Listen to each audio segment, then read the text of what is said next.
ಒಂದು ಲವ್ನ ಈ ತರನು ಎಕ್ಸ್‌ಪ್ರೆಸ್ ಮಾಡ್ಬೋದಂತ ತಾಜ್ ಮಹಲ್ ನೋಡಿದಾಗ ಗೊತ್ತಾಯ್ತು. ಸೊ ಹಾಯ್ ಹಲೋ ನಮಸ್ಕಾರ welcome to my another vlog. ಈ ಲಾಗ್ದಾಗ ಏನ್ ಸ್ಪೆಷಲ್ ಪಾ ಅಂತಂದ್ರ ನಾವು ವೃಂದಾವನದ ಇದ್ದಾಗ ಡೇ 3 ದಾಗ ಏನ್ ಮಾಡ್ಬೇಕಂತ ಹೇಳ್ತೇನೆ ಬರ್ರಿ.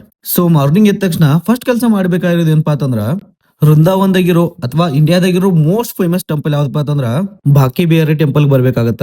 ಇಲ್ಲಿ ನಾನೊಂದು ಅಬ್ಸರ್ವ್ ಮಾಡಿರೋದು ಏನಪ್ಪಾ ಅಂತಂದ್ರ ಇಲ್ಲಿ ಶ್ರೀಕೃಷ್ಣನ ಮೂರ್ತಿ ಐತಿ, ಅದನ್ನ ಯಾರು ಕಂಟಿನ್ಯೂಸ್ಲಿ ನೋಡಕ್ ಆಗಲ್ಲ. ಯಾಕಪ್ಪ ಅಂತಂದ್ರ ಪ್ರತಿ 15 ನಿಮಿಷಕ್ಕೊಂದ್ಸಲ ಕರ್ಟನ್ ಹಾಕೋದ ತೆಗೆಯೋದ ಮಾಡ್ತಿರ್ತಾರೋ. ಹಿಂಗ್ ಎದಕ್ ಮಾಡ್ತಾರ ಅಂತ ಕೇಳಿದಾಗ ಅರ್ಥ ಆಯ್ತು ನಂಗ.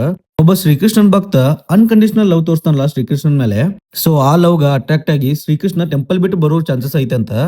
ಅಲ್ದ ನಾವು ಶ್ರೀಕೃಷ್ಣಗ ಅಟ್ರಾಕ್ಟ್ ಆಗಿ ಟೆಂಪಲ್ ಬಿಟ್ಟು ಹೊರಗೆ ಹೋಗೋ ಚಾನ್ಸಸ್ ಇಲ್ಲ ಅಂತ. ಸೊ ಅದಕ್ಕೆ ಎವ್ರಿ 15 ಮಿನಿಟ್ಸ್ ಕರ್ಟನ್ ಹಾಕೋದ ತೆಗೆಯೋದು ಮಾಡ್ತಿರ್ತಾರು. ಸೊ ಇದನ್ನ ನೋಡಿ ನಾ ಡೈರೆಕ್ಟ್ ಆಗಿ ಬಂದಿದ್ದೆ ಎಲ್ಪ ಅಂತಂದ್ರ ಆಗ್ರಾದಾಗಿರೋ ತಾಜ್ ಮಹಲ್ ನೋಡಾಕ. ನಾ ಲಾಸ್ಟ್ ಟೈಮ್ ಆಗ್ರಾ ಹೋದಾಗ ಫ್ರೈಡೆ ಇತ್ತು. Every Friday Taj Mahal close ಇರತ್ತ. ಸೊ ಇಲ್ಲಿ ಬಂದ್ ನೋಡಿದ ತಕ್ಷಣ ಗೊತ್ತಾಯ್ತು ತಾಜ್ ಮಹಲ್ ಎದಕ್ಕೆ ಇಷ್ಟ ಹೈಪ್ ಮಾಡ್ಯಾರಂತ. ನೀವು ಇದನ್ನ ಎಷ್ಟ್ ಸರಿ ನೋಡ್ರಿನು ನಿಮ್ ಕಣ್ಣಲ್ಲಿ ನಂಬಕಾಗಿಲ್ಲ, ಯಾಕಂದ್ರೆ ಅಷ್ಟೊಂದ್ ಮಸ್ತ್ ಐತಿ ನೋಡಾಕ.